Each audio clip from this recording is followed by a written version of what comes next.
이런 오묘한 이치를 알지 못하는 부모 입장에선 세상과 격리되어 자신만의 세계에 갇혀 사는 아들을 생각할 때 마음이 아려오는 것은 어쩔 수 없었다.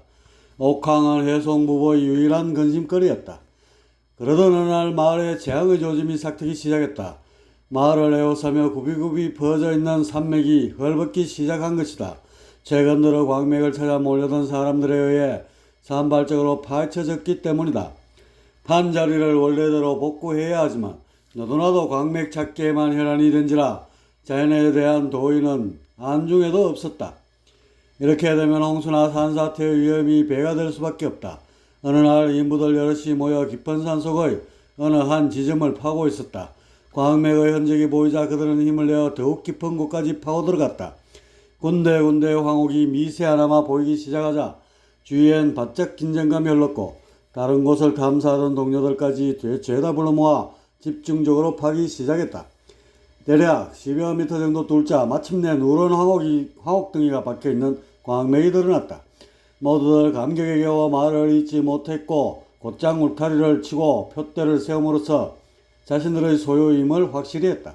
몇 명을 그곳에 남기고는 모두들 즐거운 마음으로 마을을 내려갔다. 그 다음날 광맥을 뚫기 위해 고안된 기중기를 비롯한 여러 기구들이 이곳에 도착했고 본격적인 채취 작업이 시작됐다. 몇 미터 더 뚫고 들어가자 자기물이 나왔다. 거무튀튀한 안반이 광맥을 가로막고 있었다. 안반의 표면에 고대생물로 보이는 화석들이 군데군데 박혀있는 것으로 보아 꽤 오래전에 생성된 바위 같았다. 몇몇 인물은 함부로 건드려서는 안 될 것 같으니 좀 힘들더라도 우회해서 뚫자는 의견을 제시했지만 이곳의 책임자라고 보이는 사람에 의해 묵살되었다. 이내 안반을 부수는 작업이 진행됐고 무수한 화석의 잔해와 더불어 구멍이 쩍쩍 벌어져 나갔다. 하루를 꼬박 걸렸어야 안반을 제거할 수 있었고 날이 이미 저문데다가 인부들마저 지쳤기에 그날의 작업은 거기서 그쳤다. 내일이면 화옥등이를 볼 수 있다는 부푼 가슴을 안고 경비를 제외하곤 모두들 퇴근했다. 그런데 다음날 아침 경비를 서던 3명의 인부들이 열병에 걸려 신음하는 것이었다. 출근한 수십 명의 인부들은 그들 경비들이 밤에 뭔가를 잘못 먹어 식중독에 걸린 것으로 봤지만 결국 병세가 점점 심각해져서 마을 의원으로 실려가고 말았다. 하지만 문제는 그 다음 날부터였다. 인부들 중에 열병에 걸려 거동을 못하는 자들이 속출했고 며칠 뒤에는 모든 인부들이 알아눕게 되었다. 이쯤 되자 마을은 벌집을 쑤셔 놓은 것처럼 발칵 뒤집혔다. 전염병이 돈다며 짐을 바리바리 사서 탈출하는 사람들로부터 대문을 걸어 잠그고 바깥 출입을 언금하는 사람들까지 난리 북새통을 치게 된 것이다. 마을 사람들의 우려는 기우가 아니었고 며칠 뒤 전염병은 마른 숲에 불붙듯 퍼져나갔다.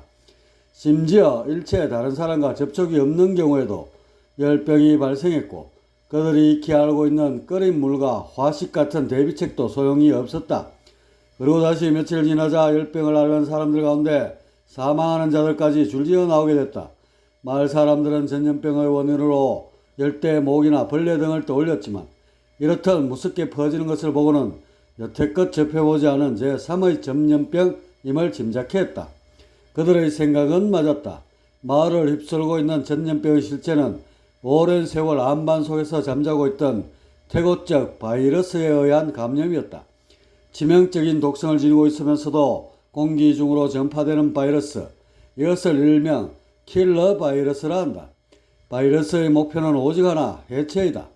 존재하는 모든 것을 해체하여 원점으로 복귀시키려는 것이 그들의 존재 코드이다. 비유하자면 지우개 혹은 건물 철거반이라 할까? 이들은 눈에 보이는 모든 생명체에 침투하여 자연의 초기 상태로 되돌아가도록 이끈다. 물론 인간의 몸에는 이들을 막는 방어 시스템이 구비되어 있다. 하지만 처음 보는 바이러스의 침투에 면역작용은 미처 대처를 하지 못했다. 신종 바이러스의 정보를 읽어내기에는 시간이 너무 촉박했다. 이렇게 돌발적인 기습을 받게 되자 인간들의 면역 시스템은 그대로 뚫렸고 결국 사망자가 줄을 잇게 된 것이다. 재앙은 옥황의 집에까지 덮쳐왔다. 어머니가 먼저 열병에 걸리더니 이었고 아버지와 형들 그리고 옥황에까지 전염되었다. 세상에 남부를 것 없이 행복하게 살던 옥황의 가족이건만 하루아침에 이런 비참한 상황에 놓이게 될 줄이야. 혜성은 식은땀을 흘리며 알아누워있는 아내의 두 손을 꼭 잡았다. 여보, 틀림없이 사후의 세계가 있을 것이오. 죽어서라도 우리 가족을 함께 해야 하오. 당신 곁에서 영원히 지켜주겠소. 순간 혜성의 두 눈에 왈칵 눈물이 고였다. 하지만 애써 삼키며 의연한 모습을 잃지 않으려 했었다. 아내의 눈가에도 송이송이 눈물방울이 맺혀 있었다. 여보, 당신을 만나 너무나 행복했어요. 만일 저승이 존재한다면 영원히 당신과 함께 하겠어요. 혜성은 말없이 아내를 꼭 안았다. 아내는 남편의 품에 안겨 옆에서 누워 신음하는 아이들을 보았다. 너무나 사랑스러운 우리 아이들. 저 구석에 누워서 천장을 바라보고 있는 막내 옥황이의 모습도 눈에 들어온다. 그런데 그 표정이 너무나 편안해 보인다. 아내는 혜성의 손을 풀고 무거운 몸을 이끌며 막내에게 다가갔다. 옥황아, 몸은 좀 어떠니? 그림이 별로 좋지 않아요. 몸이 많이 안 좋은 것이냐? 어머니와 아버지 그리고 형들의 그림이 너무 안 좋아요. 그리고 제가 있는 이곳도 자리가 많이 불편해졌어요. 자리를 옮겨야겠는데 그게 맘대로 되지를 않네요. 옥황은 죽음을 앞두고도 여전히 그림 타령이다. 자신의 몸뚱이 들어 그림을 감상하는 자리라 하고 몸이 아픈 것을 가리켜 그런 자리가 불편해졌다는 것이다. 옥황에게 있어서 참혹한 재앙은 한낱 보기 싫은 그림에 불과하였다. 엄마는 아들이 이렇게 그림으로라도 봐서 다행이라 생각했다. 여태까지는 이것이 그렇게 못마땅했지만 이런 참혹한 현실에 부닥쳐 보니 차라리 나을 거란 생각마저 들었다. 막내가 죽음까지도 그림으로 보니 그나마 다행이야. 마음 편히 죽음을 맞이할 수 있으니까. 옥황의 옆으로 두름에 벌벌 떠는 아들들이 보인다. 첫째 일송이는 계속해서 울고 있고 둘째 이송이는 이불을 뒤집어선 채 두려움에 벌벌 떨고 있다. 셋째 삼송이는 사색이 된 낯빛을 띠고는 정신줄을 놓고 있었다. 끔찍하기만 한 현실. 그렇게 닷새가 흘렀다. 혜성의 집은 사늘이 식어 적막감이 흘렀다. 가족 모두가 한막에서 싸늘한 죽음이 된 채 모든 시간이 멈춰버렸다. 마을의 공터에 많은 사람들이 모여있다. 마을 회의라도 있는 것인지 대부분의 마을 사람들이 나와서 스성이고 있다. 이쯤 되면 왁자지껄할 만도 할 텐데 숨 막히도록 조용한 것이다. 그들의 표정을 보면 다들 잠에서 덜 깬 것처럼 몽롱해 있고 그런거리도 마치 몽유병 환자처럼 느릿느릿 주변을 거닐고 있다. 어떤 사람은 입을 해벌쭉 벌리고는 연신 웃음을 흘리기도 하고 어떤 사람은 인상을 구기며 눈동자를 희번득거리며 배회하기도 한다. 다들 표정만으로 봐서는 넋이 반쯤은 빠져있는 것 같았다. 이때 이 집 저 집에서 비슷한 상태의 사람들이 하나둘씩 어슬렁거리며 나왔다. 그런데 가만히 보니 그들의 발걸음이 예사롭지가 않다. 땅에 정확히 발을 딛지 않고 허공을 휘젓는 것 같은데도 몸은 조금씩 앞으로 나아가는 것이다. 어떤 아이는 엄마로 보이는 아주머니의 손에 이끌려 움직이는데 그 몸이 얼마나 가벼운지 땅에 통통 튀는 것이 마치 고무풍선 같았다. 어느덧 마을 인구의 3분의 2는 넘게 모인 것 같았다. 왠지 모를 칙칙한 기운이 이들을 뒤덮고 있어서인지 분위기가 마치 공동묘지라도 온 것처럼 엄산하였다. 바로 이때 정적을 가르는 목소리가 울렸다. 정신들을 차리십시오. 여러분들은 저승에 발을 디딘 것입니다. 누군가 허연 수염을 휘날리며 둥구나무를 지탱하기 위해 가져다 놓은 받침돌 위에 올라서 있었다. 그는 다름 아닌 수문이었다. 쇠미하지만 영롱한 눈빛에서 그만이 온전한 정신을 유지하고 있음을 짐작해 했다. 기억을 차근차근 떠올려 보세요. 여러분들이 지금 서 있는 곳은 저승이 올시다. 정신 바짝 차리지 않으면 귀신이 되고 마니 어여 생각들을 떠올려 보세요. 수문은 자신이 뱉어도 뭔가 앞뒤가 맞지 않는 말임을 알았다. 정신줄을 놓으면 감정에 이끌려 움직이는 귀신이 된다는 것인데 어디 그것이 인위적으로 될 일이든가 평생에 걸쳐 이루어진 영역에 따라 귀신도 되고 신명도 되는 법이 아니겠는가. 그래도 마을 사람들은 수문의 말을 듣고 일부는 머리들이 돌아가는 것 같기도 했다. 뭐라고 말도 하고 누군가를 찾기도 하는 것 같은데 얼핏 봐도 영역 4천의 신명은 되어 보였다. 하지만 대부분은 술에 물 탄 듯 맹한 표정이 여연했고 특히 이들 가운데 어색한 기운을 뻗치며 눈을 흘겨떠는 자들이 무리지어 생겨나기도 했다. 평온한 마을이었던지라 가슴에 맺힐 것도 없을 텐데 노여운 낯빛을 헤대며 살기를 뽐는 것이다. 하기야 사람 사는 세상에 한이 없을 수야 있겠나마는 그렇더라도 저렇게 원기로 둔갑하는 것을 보면 소름이 돋을 일이었다. 그래도 원기에 비하면 아기는 그나마 봐줄만 했다. 마치 돼지 색깔이라도 되는 양 줄곧 먹을 것만 찾아 배회하는 꼴이 비렁뱅이가 따로 없었다. 물론 풍족한 마을이었던지라 굶어 죽은 귀신이 있을 턱이 없지만 병환을 열흘 넘게 앓으면서 곡기를 제대로 취하지 못한 것이 그들이 생겨난 원인인 듯 싶었다. 수문은 이런 모습들을 둘러보면서 말 몇 마디로 이들의 정신을 바로잡을 수 없음을 알았다. 그가 대충 헤아려보니 대부분 영역 3천의 귀신들이고 개중에 눈빛이 살아 움직이는 수십 명만이 영역 4천의 신명인 듯 했다.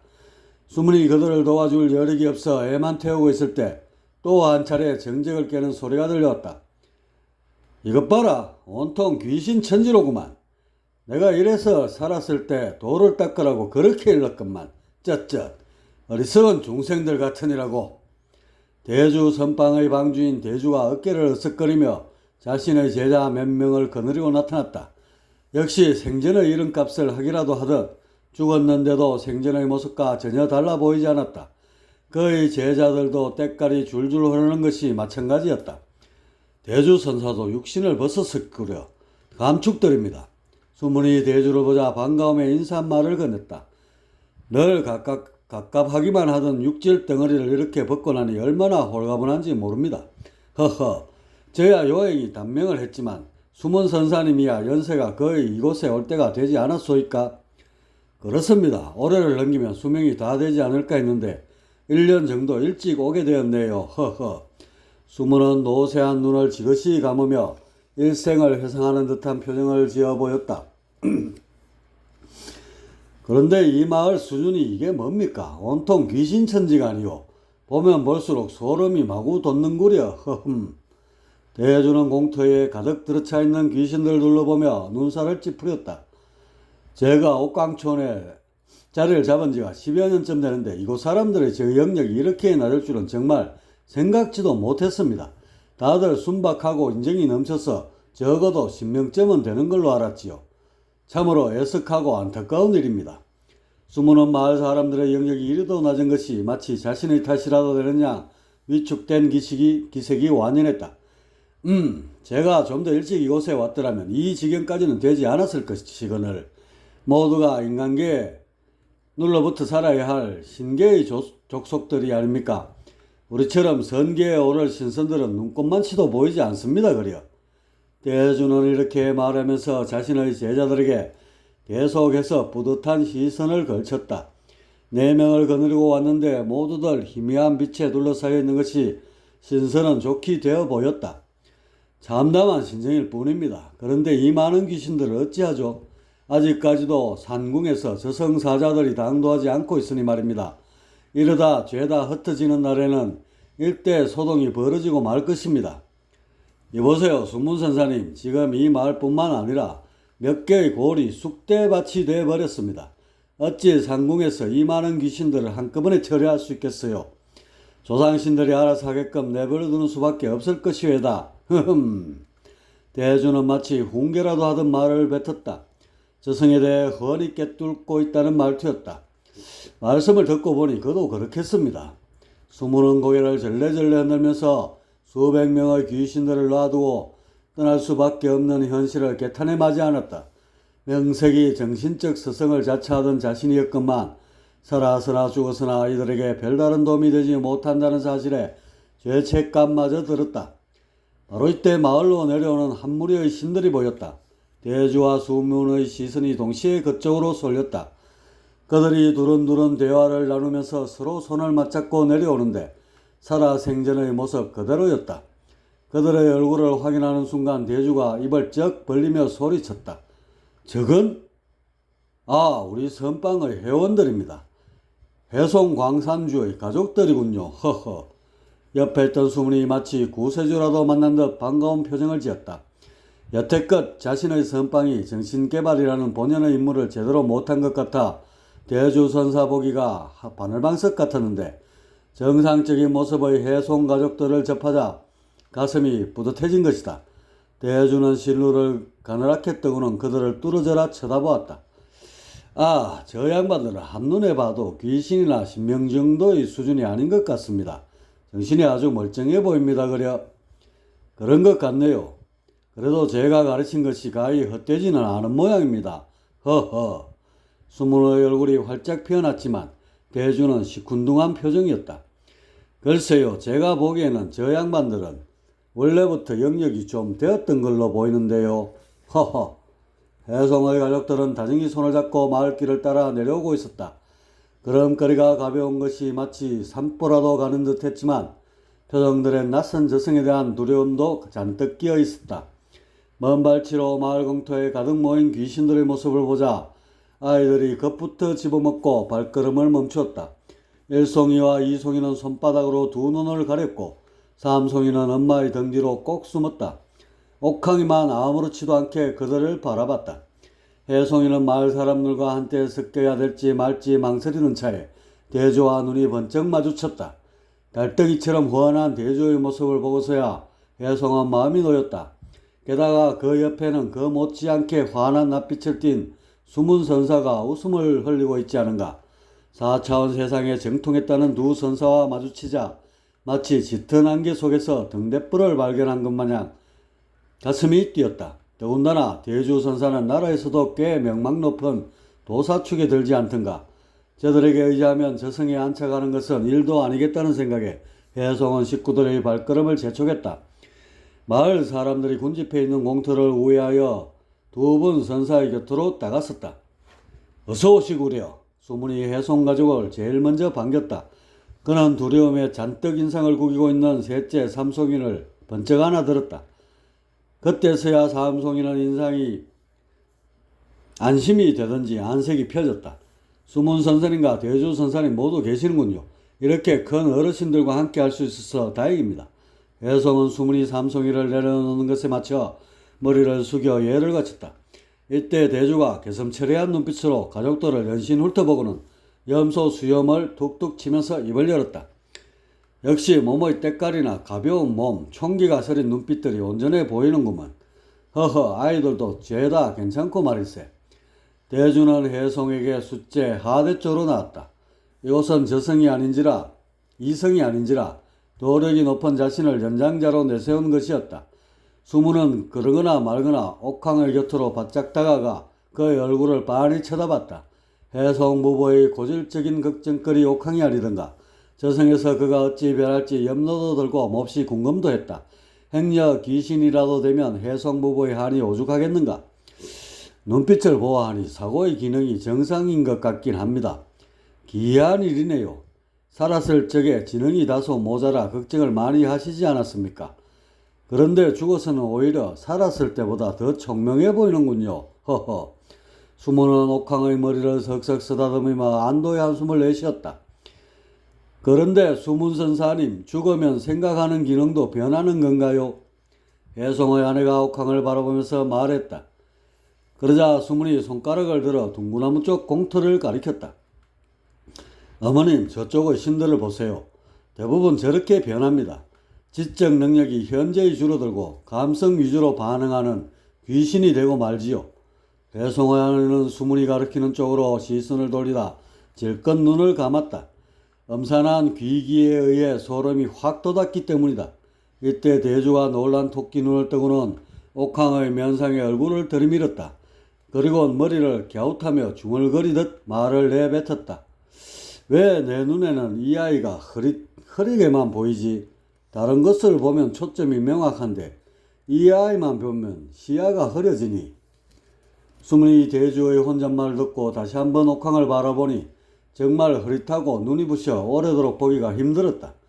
대주가 그 원인을 찾았던지 다소 심각한 표정을 지으며 말을 이었다.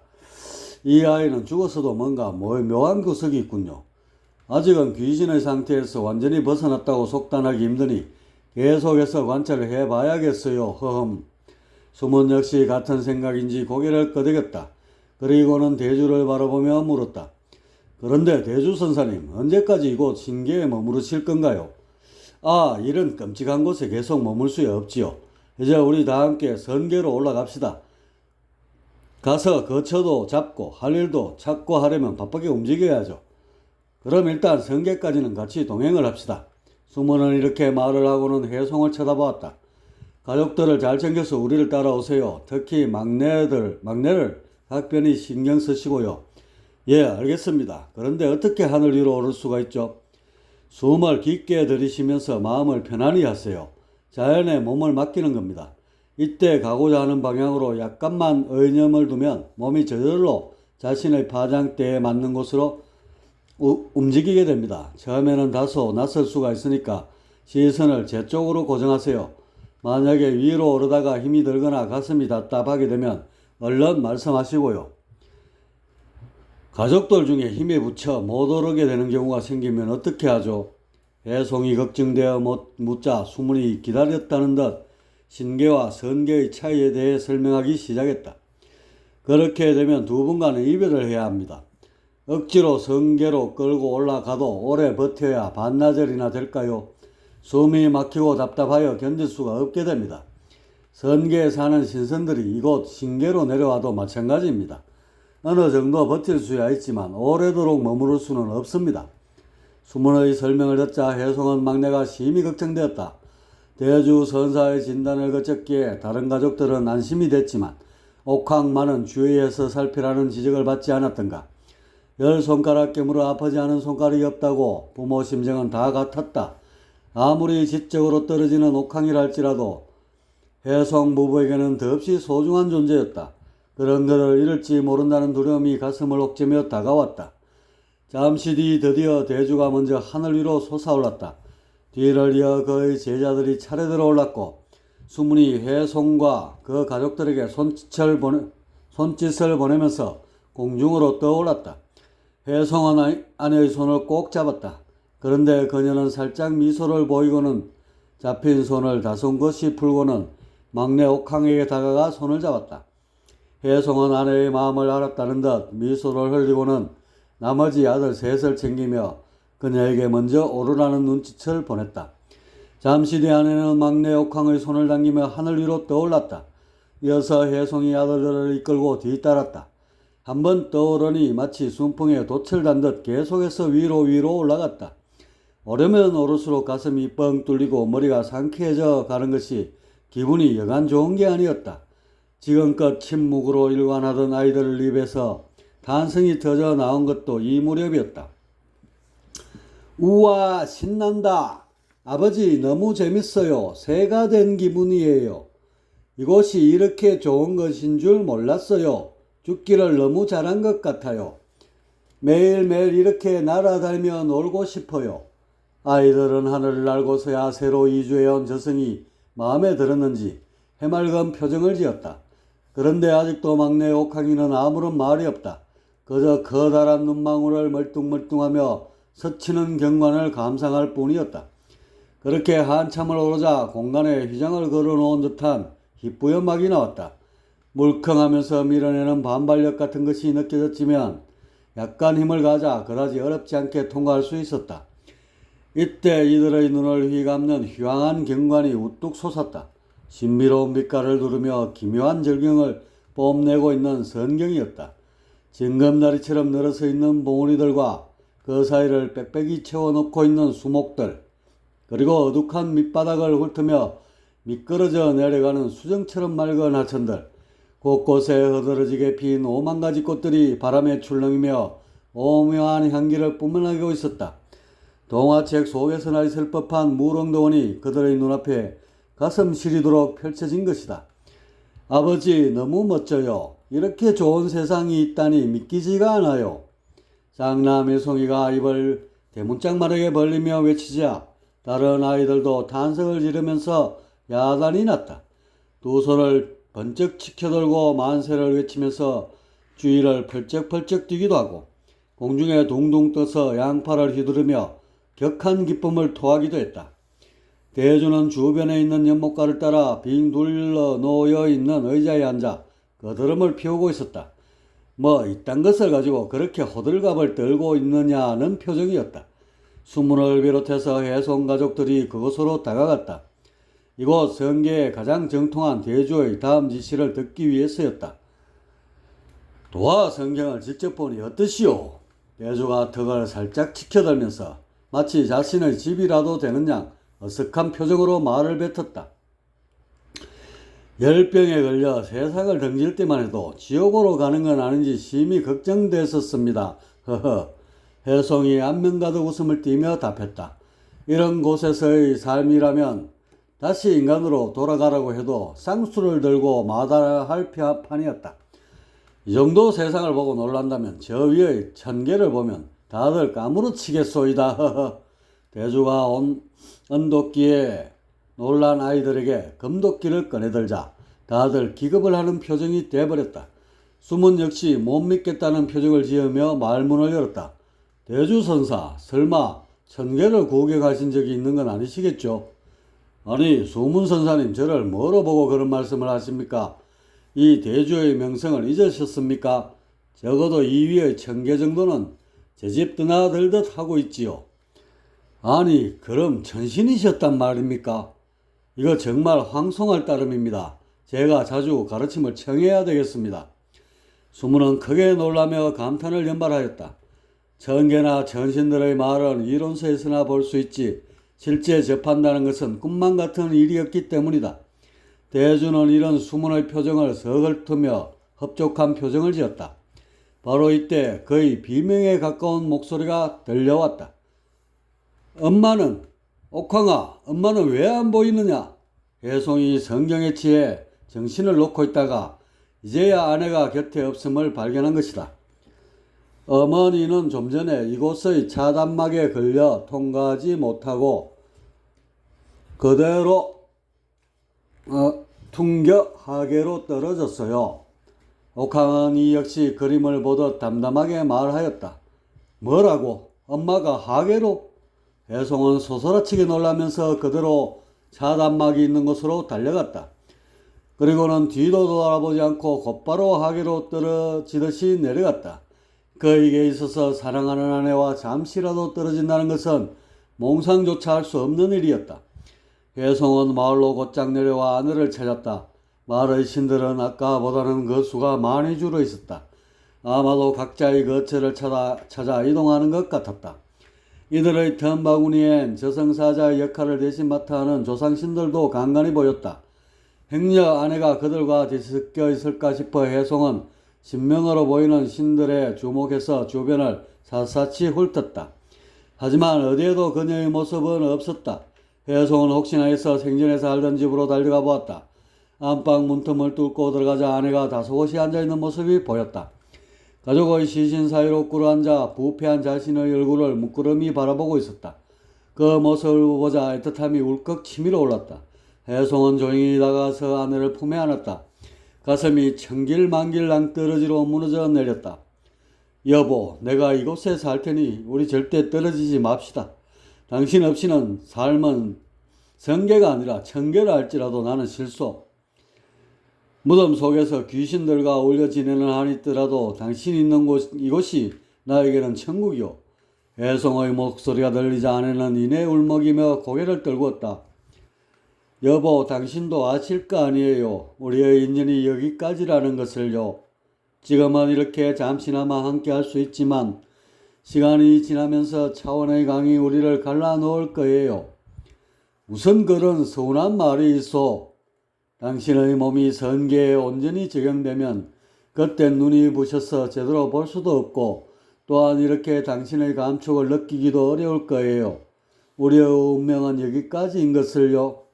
아내의 가나픈 두 어깨는 어느새 들썩이고 있었다. 그녀는 문득 처녀 시절 수리뭉치를 들고 집에 불쑥 찾아온 남편을 처음 뵀을 때가 눈가에 스쳤다. 부엌에서 아궁이에 불을 지피다가 손님이 오셨다는 아버지의 말을 듣고 누룽지 끓인 물을 들고 나서다가 멀쑥하게 생긴 새님을 봤었다. 왜 그렇게 부끄러웠던지 눈도 제대로 마주치지 못하고 찰랑거리는 누룽지를 물에 마루에 내려놓고 내빼듯이 부엌으로 들어가 버렸지. 그리고 이틀 뒤쯤 밭에서 일하고 있는 나를 숲을 속에 숨어 지켜보는 눈길을 봤었어. 나는 얼른 흐르는 땀방울을 치며 하늘로 얼굴을 숨겼어. 어쩌다 그 눈길이 느껴질 때면 난 그 눈빛이 너무 부셔서 볼 수가 없었고, 다만 그가 나를 바라봐 준다는 사실 하나만으로 절로 노랫가락이 흘러나왔었지. 그는 석양이 떨어지고 땅거미가 몰려올 때가 됐어야 몰래 자리에서 일어났지. 나는 언덕 위에 뛰어올라 그의 길게 느려진 그림자를 하염없이 바라봤어. 그림자는 어둠에 점점 묻혀 들어갔고 어느덧 휘영청 떠오른 달이 그날따라 그렇게 밉게 보일 수가 없었지. 그날 난 잠을 이룰 수가 없었어. 다음날 어머니로부터 그 총각이 이 일대에서 가장 명망 높은 집안의 자제분이라는 것을 들었을 때 내 가슴은 한없이 무너져 내렸지. 더군다나 혼사가 오가고 있다는 말을 나더러 들으라는 듯 큰 목소리로 내뱉는 어머니가 그렇게 야속할 수가 없었어. 나는 곧장 빨래를 한 움큼 이고 개울가에 가서는 엉엉 소리내어 울고 또 울었어. 며칠 뒤 그 청년은 다시 찾아왔고 뚱딴지 같게도 우리 집에도 있는 연장들을 내려놓았지. 그러면서 언제 어떻게 파종을 해야 한다면서 어디서 주워 들은 얘기들을 어설프게 꺼내었어. 바구니와 호미를 들고 살인문을 나서는 나를 힐끔거리면서 난 그냥 무시해버렸지. 어차피 나와는 상관없는 사람이니까. 그리고 일주일쯤 뒤에 곧게 차려입은 마나님과 그 집 하인들이 바리바리 뭔가를 싸들고 우리 집에 찾아왔어. 빨래를 거들어 가는 나를 부친께서 불렀지. 혼사를 치른다는 얘기를 듣고 얼마나 놀랐는지 몰라. 그런데 잠시 뒤 신랑대 사람이 바로 그 총각이라는 사실을 듣곤 정말 까무러칠 뻔했어. 나는 부모님들 말씀에 따르겠다는 말을 모기 소리처럼 속삭이고는 겨울가로 와서 또다시 펑펑 울었어. 그렇게 한참을 울고 있을 때 어머니가 오시더니 나를 꼭 안아주시곤 눈물을 흘리셨지. 어머니는 나의 마음을 진작부터 알고 있었던 거였어. 우린 그렇게 만났고 1송이를 낳고 2송이, 3송이 그리고 우리 막내 옥황이를 갖게 되었지. 열병에 걸려 저승의 문턱을 넘게 됐을 때도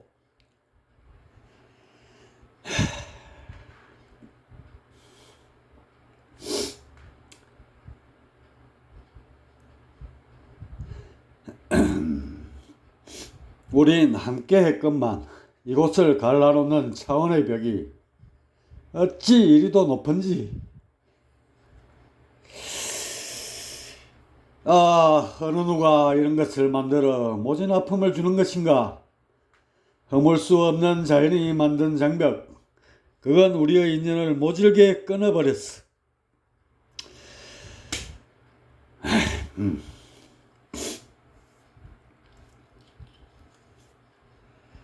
여보, 무슨 생각을 그리 하시오? 운명이야 우리 스스로 만들어가는 것이 아니겠소? 난 누가 뭐래도 당신과 함께 할 것이오, 영원히. 혜송의 떨리는 목소리 위로 눈물이 굴렀다. 우리의 사랑이 어떻게 연결했는데 여기서 멈출 수 있으랴. 혜송에게 있어서 아내는 언제나 처음 봤을 때의 천진난만한 소녀 그대로였고 설렘 그 자체였다.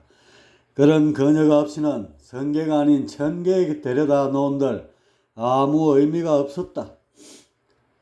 여보, 말씀만이라도 고마워요. 그리고 사랑해요. 하지만 차원의 벽이 끝내 우리를.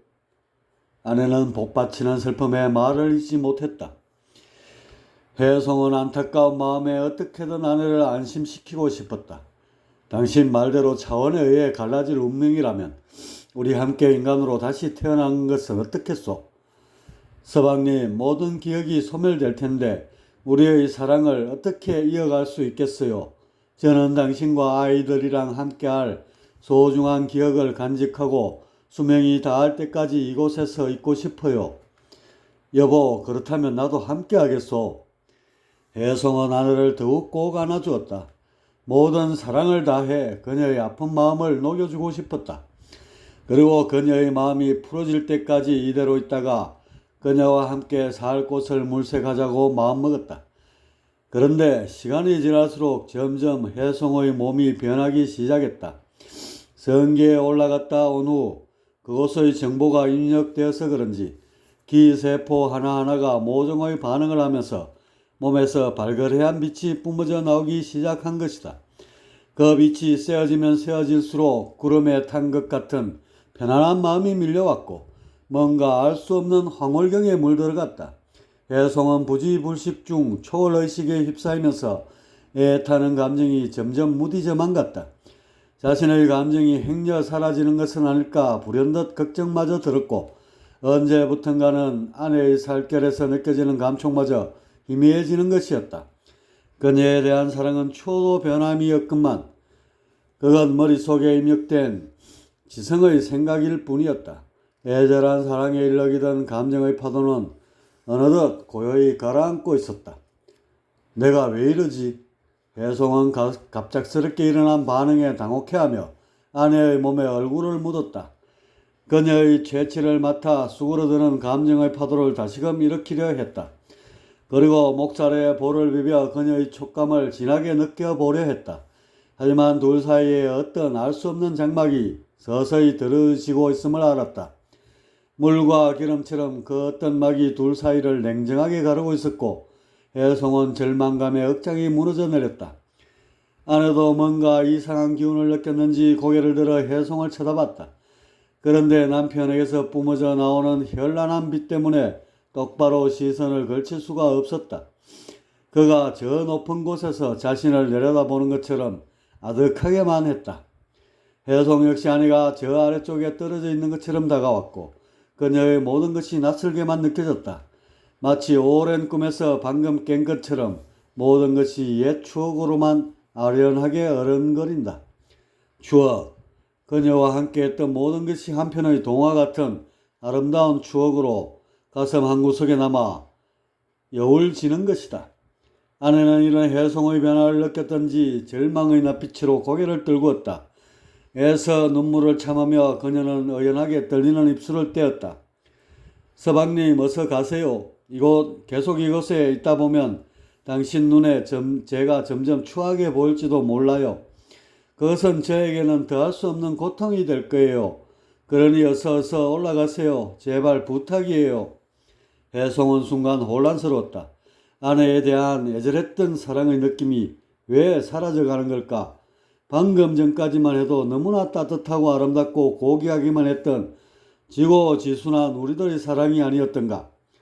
혜성은 무언가에 홀린 듯 정신이 아득하기만 했다. 다시 한번 아내와의 추억을 떠올리며 정신을 가다듬어도 봤지만 역시 매한가지였다. 혜성의 가슴에는 어느덧 허공이 차올랐고 그만큼 감정의 골은 메워져만 갔다. 차원의 벽이란 것이 이렇게 허무한 것이었던가? 사랑하는 사람과 헤어져야 하는데도 별다른 반응이 없다니. 혜성은 이런 생각을 떠올리고는 자신이 한없이 미웠다. 사랑하는 아내를 놓고 가야 하는 서운함과 슬픔보다는 오히려 홀가분하다는 마음마저 드는 자신이 너무나도 원망스러웠다. 아내는 이런 혜성의 마음을 읽고 있었던 걸까? 계속해서 떠나라는 말만 되풀이하였다. 서방님 어서 올라가세요. 저는 괜찮으니 올라가세요. 제발 부탁이에요. 순간 혜성의 가슴에 채워진 허공이 틈을 보이며 그 사이로 슬픔이 노도처럼 밀려왔다. 그녀를 향한 마지막 애정이 저 깊은 의식 속에서 꿈틀댄 것이다. 하지만 그 힘이 그리 오래 갈 것 같지는 않았다. 안 돼요. 나는 이곳에 계속해서 머물겠소. 당신과 영원히. 아내는 고개를 가로저으며 팔을 뻗어 혜성의 몸을 밀어냈다. 여보 그러지 마셔요. 저는 여기서도 괜찮아요. 당신이 행복해질 수만 있다면 저는 괜찮답니다. 비록 당신과 더 이상의 세월을 보낼 수는 없지만 저의 가슴 속엔 언제나 당신과 함께 할 거예요. 영원히. 혜성의 눈에서 눈물이 비오듯 쏟아져 내렸다. 아내도 애써 참아오던 눈물의 물줄기가 서름에 밀려 일순간에 터지자 통곡을 하듯 울어젖혔다. 그렇게 두 부부는 한참을 부둥켜 안은 채 울고 또 울었다. 얼마가 지났을까? 이제는 바짝 메말라버린 자신의 감정이 스슬처럼 느껴졌다. 혜성은 마치 자신이 목석이 된 것 같은 황량한 느낌에 정신이 번쩍 들었다. 지성이야 사랑에 대한 정보가 여전했지만 감성은 이미 예측의 것이 아니었다. 어느덧 성계의 정보가 혜성의 몸 전체에 입력되어 있었던 것이다. 이제는 아내에 대한 사랑과 이별의 감정이 아련한 기억 속 뒤편으로 아롱져 있다. 운명은 그를 거스를 수 없는 것이든가. 차원의 벽은 태극을 가르고 들어가 불완전한 반쪽으로 갈라놓고야 말았다. 세상 만사 이보다 더 잔인한 그림이 있을까? 혜성은 차분해진 표정으로 아내를 바라봤다. 여보, 당신을 사랑했던 나의 마음만은 잊지 말아주오. 영원히 내 마음 속에 당신과의 추억이 남아있을 것이오. 아내는 머리를 숙인 채 아무 말이 없었다. 혜성은 이윽고 무언가에 이끌리듯 아내의 품에서 벗어나 하늘로 올라가고 있었다. 멀어져가는 남편의 뒷모습을 보지도 못한 채 아내는 실신하듯 그 자리에 쓰러져 버렸다. 혜성의 몸은 빠른 속도로 성계를 향해 올라갔다. 그리고 잠시 뒤에 연못가에서 도란도란 무언가를 얘기하고 있는 대주선사와 수문선사 그리고 사랑스러운 아이들이 보였다. 때마침 부는 바람에 들꽃 향기가 실려 혜성의 가슴에 스며들었다. 아내를 처음 본 날 집으로 돌아오는 길에 맡았던 바로 그 향기였다.